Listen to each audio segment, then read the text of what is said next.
warahmatullahi wabarakatuh. Selamat pagi, salam sejahtera bagi kita semua. Salam Om Swastiastu, Namo Buddhaya, salam kebajikan. Yang terhormat dosen pengampu mata kuliah ekologi, Bapak Dr. Erika Darmawan, Sarjana Sains, Sarjana Pendidikan, Magister Pendidikan, dan Ibu Sekarjati Pamungkas, Magister Pendidikan. Perkenalkan, kami dari kelompok 1 akan memaparkan hasil laporan praktikum ekologi mengenai analisis vegetasi menggunakan metode Quadrat Best Estimate. Berikut adalah nama anggota dari kelompok kami. Perkenalkan, nama saya Laila Nuzula. Di sini saya sebagai moderator. Yang kedua ada pemateri 1, yaitu Rahma Istaufa Sabila. Pemateri kedua ada Rizka Sabilatul Azizah. Pemateri ketiga ada Wahyu Ningsih. Pemateri 4 ada Hanyu Farhunisa. Pemateri kelima ada Fadilah Rizky Rahmawan. Pemateri 6 ada Rina Rofiatus Saadah.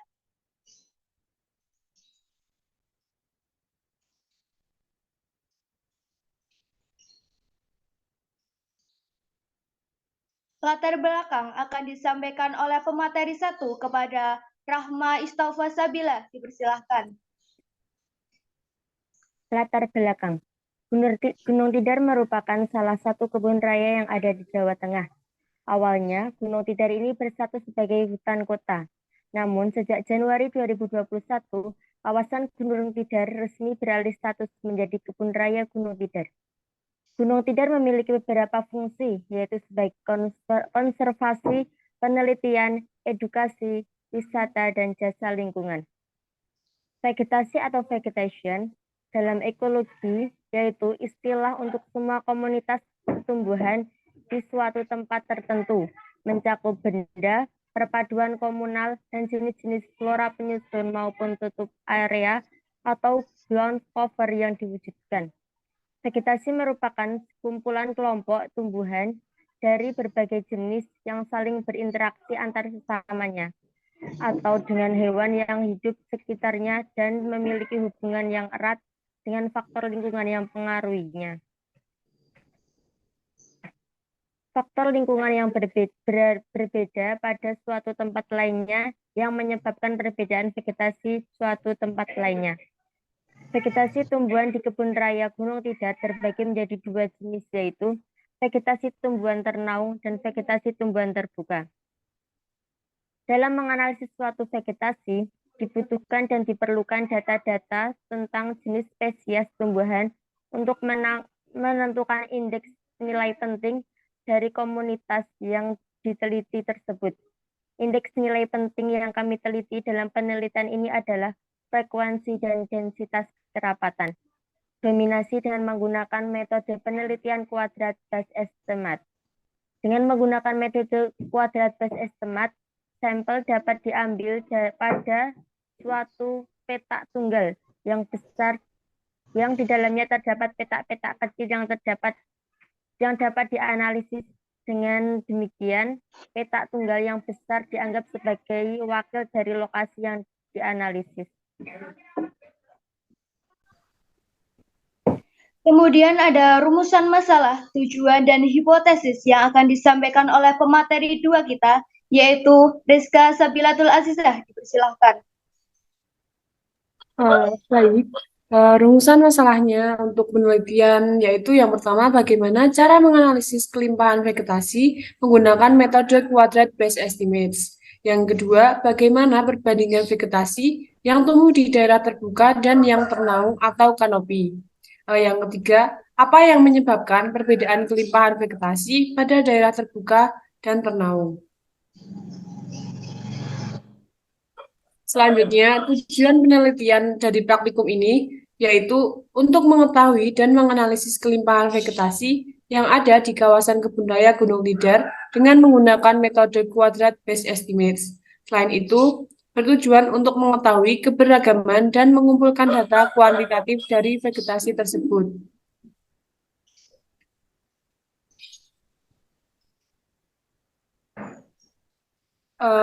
Hipotesisnya berdasarkan kerangka pemikiran di atas, Dalam penelitian ini adalah vegetasi, herba, semak, dan pohon memiliki keragaman vegetasi yang berbeda antara vegetasi daerah tenau dan terbuka.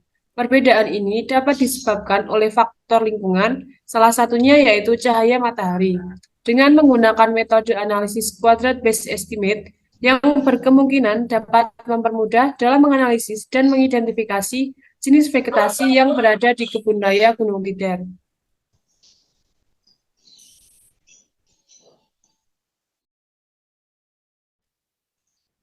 Selanjutnya ada pemateri 3 dengan Wahyu Ningsih dan Hanif Farhunisa.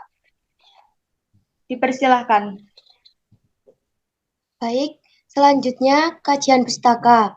Kajian pustaka terdapat sejarah, yaitu pada tanggal 1 Januari 2020, Gunung Tidar ditetapkan sebagai kebun raya oleh pemerintah Kota Magelang.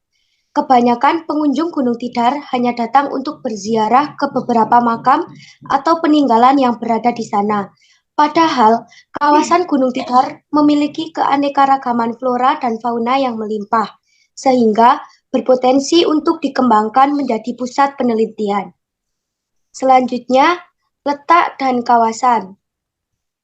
Gunung Tidar adalah gunung yang berada di tengah-tengah Kota Magelang, Jawa Tengah.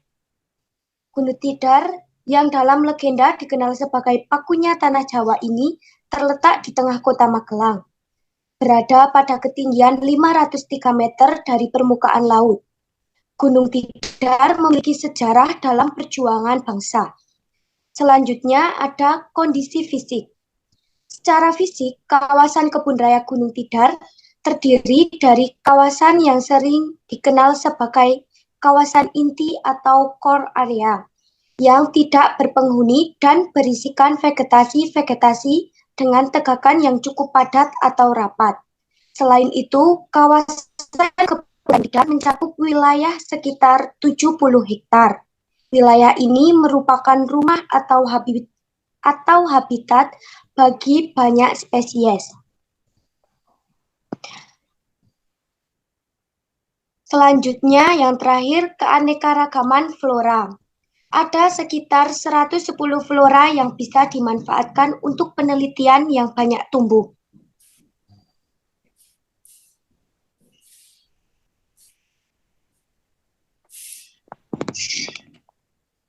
Baik, selanjutnya akan dilanjutkan oleh pemateri 4 kita, yaitu Mbak Hanif Farhunisa. Dipersilahkan. Baik, saya akan menjelaskan apa itu vegetasi. Vegetasi dari bahasa Inggris atau vegetation dalam ekologi, yaitu istilah untuk semua komunitas tumbuhan di suatu tempat tertentu. Vegetasi adalah proses hidup yang tersusun dari tumbuhan yang menguasai suatu ekosistem atau dalam area yang semakin sempit. Pengertian umum vegetasi adalah sekumpulan kelompok tumbuhan dari berbagai jenis yang saling berinteraksi dengan sesamanya atau dengan hewan yang hidup di sekitarnya. Vegetasi tumbuhan terbagi menjadi dua jenis, yaitu vegetasi tumbuhan yang bernaung dan vegetasi tumbuhan terbuka. Untuk tumbuhan menganalisis satu vegetasi dibutuhkan data-data tentang jenis spesies tumbuhan. Analisis vegetasi adalah suatu cara yang digunakan untuk mempelajari susunan dan komposisi vegetasi secara bentuk, struktur dari tumbuhan.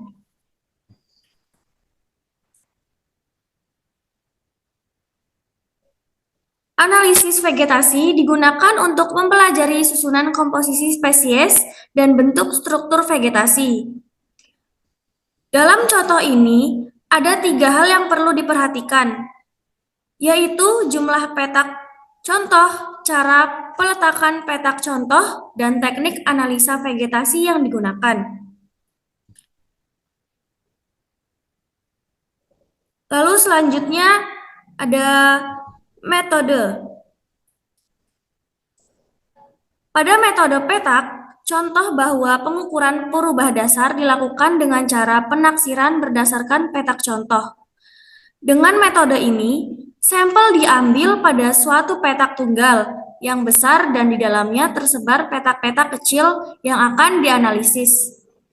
Dengan demikian, petak tunggal yang besar dianggap sebagai wakil dari lokasi yang akan dianalisis. Metode ini dapat digunakan apabila keadaan vegetasi tumbuhan di daerah penelitian relatif sama dari segi topografi, pH tanah, dan kadar air tanahnya. Selanjutnya, adapun vegetasi yang kita analisis adalah pohon, semak, herba, dan jenis tumbuhan tinggi lainnya. Materi selanjutnya akan dipaparkan oleh pemateri 5 kepada Fadilah Rizky Rahmawan, dipersilahkan. Terima kasih kepada moderator telah memberi waktunya. Metode penelitian. Yang pertama itu waktu dan tempat. Penelitian ini dilaksanakan pada hari Jumat 18 November 2022 pukul 7 pagi sampai 10.30 yang berlokasi di Kebun Raya Gunung Tidar. Adapun alat dan bahan yang digunakan yaitu yang pertama tali rapia, yang kedua ada gunting, yang ketiga ada meteran, yang keempat ada alat tulis, yang kelima ada patok, yang keenam kamera, dan yang terakhir itu ada picture disc atau Google Lens. Next.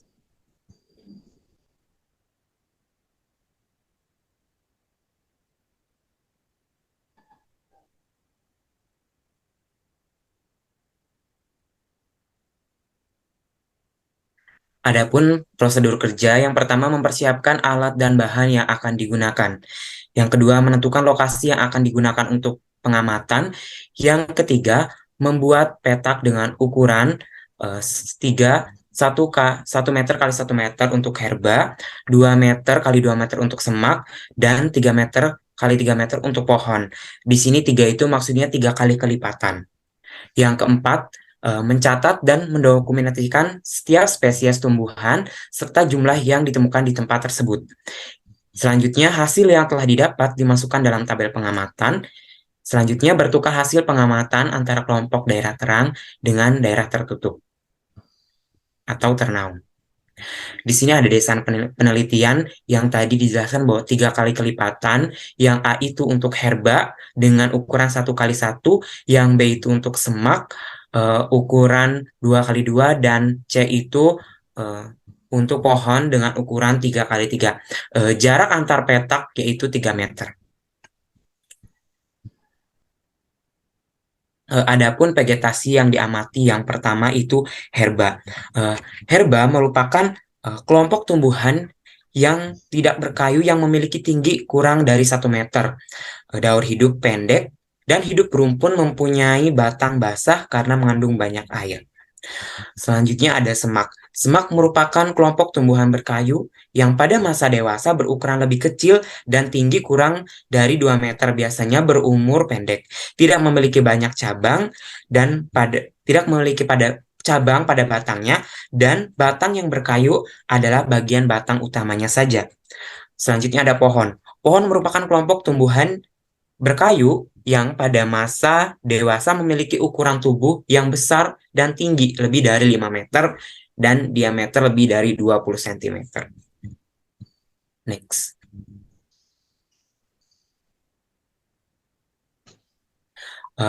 Di sini teman-teman ada data analisis di daerah ternaung dan terbuka. Setelah kita menganalisis, ditemukan ada beberapa herba dan semak pohon yang nanti kita akan dibahas di pembahasan. Next.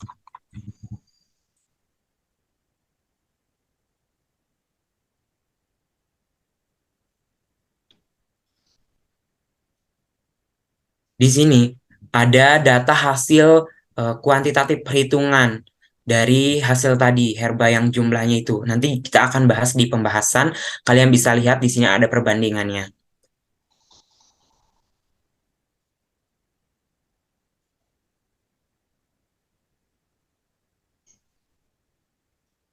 Nah, setelah kita analisis, ada vegetasi yang mendominasi.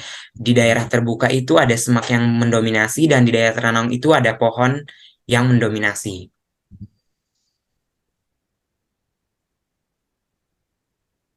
Nah, selanjutnya lanjut ke pembahasan. Nah, praktikum analisis vegetasi menggunakan metode kuadrat base estimate dilakukan di kawasan Kebun Raya Gunung Tidar, Magelang, Jawa Tengah. Analisis vegetasi menggunakan metode kuadrat base estimate dilakukan di dua daerah, yaitu vegetasi terbuka dan ternaung. Pengambilan sampel dibuat sampling lokasi dengan cara membuat 3 kali kelipatan petak dengan ukuran yang berbeda. Pada petak A yang berukuran 1 kali 1 meter digunakan untuk menganalisis data hasil vegetasi jenis herba. Pada petak B yang berukuran 2 kali 2 meter digunakan untuk menganalisis data hasil pengamatan vegetasi jenis semak, serta pada petak C yang berukuran 3 kali 3 meter digunakan untuk menganalisis vegetasi pohon. Nah, di daerah terbuka yang tadi tabel itu, herba paling banyak ditemukan di lahan C berjumlah 81. Kepada yang Sersin bisa dilihatkan tadi yang data di atas, yang data hasil pengamatan. Nah, ya, terima kasih. Nah, di daerah terbuka, herba paling banyak ditemukan di lahan C yang berjumlah 81. Semak paling banyak ditemukan di lahan C berjumlah 134, dan pohon hanya ditemukan di lahan C yang berjumlah 3. Sedangkan di daerah ternaung, herba paling banyak ditemukan di lahan C dengan jumlah 25. Semak di lahan B dan C masing-masing berjumlah 29. Pohon paling banyak ditemukan di lahan B berjumlah 86. Semak dan herba pada petak yang berada di daerah terbuka lebih banyak dibandingkan dengan di daerah ternaung. Akan tetapi, jumlah pohon di daerah terbuka jauh lebih sedikit jumlahnya dibandingkan dengan daerah ternaung. Dapat dikatakan bahwa vegetasi di daerah terbuka lebih beragam. Keberagaman vegetasi ini disebabkan karena di daerah terbuka lebih banyak menerima pancaran sinar matahari, sehingga tumbuhan akan mudah untuk tumbuh dan menghubungkan daerah tersebut. Di daerah ternaung cenderung memiliki jumlah populasi vegetasi yang lebih sedikit sebab keterbatasan sinar matahari menembus pemayung daerah. Nah, bisa tadi yang ke pembahasan lagi yang awal. Nah, di sini ada hasil perbandingan jumlah spesies yang telah didapatkan di daerah ternaung, terang dan ternaung. Yang tadi di atas juga ada hasil perbandingannya. Di sini ada densitas pada daerah terbuka, vegetasi herba, semak, dan pohon berturut-turut, yaitu 0,06. Mohon maaf. Densitas pada daerah terbuka vegetasi herba, semak, dan pohon berturut yaitu 28,38%, 7,09%, dan 64,51%. Sedangkan pada daerah ternaung, vegetasi herba, semak, dan pohon berturut-turut yaitu 0,07%, 0,28%, dan 0,64%. Frekuensi pada daerah terbuka vegetasi herba, semak, dan pohon secara berturut-turut yaitu 42,85%, 42,85%, dan 14,28%. Frekuensi daerah ternaung, vegetasi herba, dan semak, pohon berturut-turut yaitu 33%, 37%, dan 37%.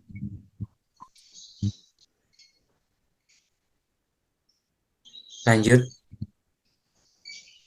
Dominasi keseluruhan pada daerah terbuka untuk vegetasi herba, semak, dan pohon berturut-turut yaitu 0,07%, 0,28%, 0,63%, 64%. Sedangkan pada daerah ternaung, vegetasi herba, semak, dan pohon berturut-turut yaitu 0,07%, 0,28%, 0,64%. Nah, indeks nilai penting INP pada daerah terbuka berturut-turut yaitu 28,3%, 7,9%, dan pohon 64,50%. Sedangkan pada daerah ternaung, herba, semak, dan pohon berturut-turut yaitu 40,1%, 91,37%, 164,80%. Nah, indeks similaritas pada daerah terbuka untuk vegetasi herba, semak, pohon berturut-turut yaitu minus 0,36%, min 0,25%, dan 0,03%.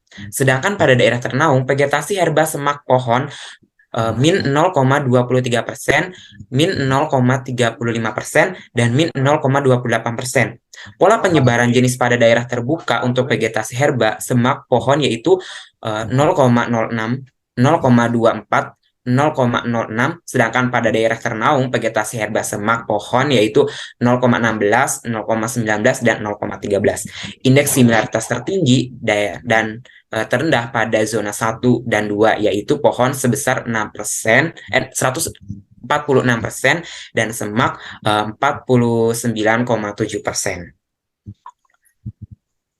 Terima kasih. Selanjutnya adalah kesimpulan yang akan dipaparkan oleh pemateri 6 kita. Kepada Rina Rofiatus Saadah dipersilahkan. Baiklah, dari pembahasan di atas kita dapat memperoleh kesimpulan yaitu metode kuadrat base estimate menekankan pada pengembangan pembuatan petak dengan menghitung nilai vegetasi seperti densitas, frekuensi, dominasi, indeks nilai penting, indeks diversitas, indeks similaritas, dan pola penyebaran. Analisis vegetasi dengan menggunakan metode kuadrat base estimate dilakukan dengan cara membuat 3 buah petak pada masing-masing tempat dengan ukuran yang berbeda. Pada petak A berukuran 1 x 1 meter digunakan untuk menganalisis vegetasi jenis herba, petak B berukuran 2 x 2 meter digunakan untuk menganalisis vegetasi jenis semak, dan petak C yang berukuran 3 x 3 meter digunakan untuk menganalisis vegetasi jenis pohon. Setelah menentukan ukuran petak dilanjutkan dengan menganalisis jenis-jenis vegetasi. Next.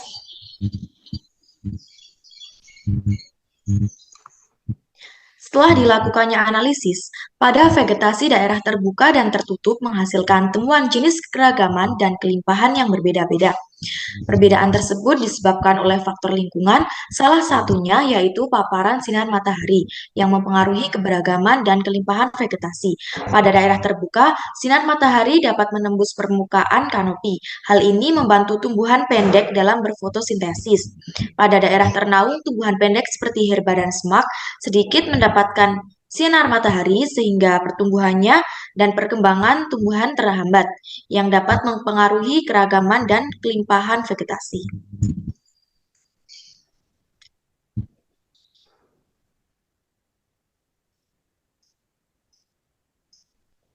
Cukup sekian kesimpulannya. Kembali ke moderator.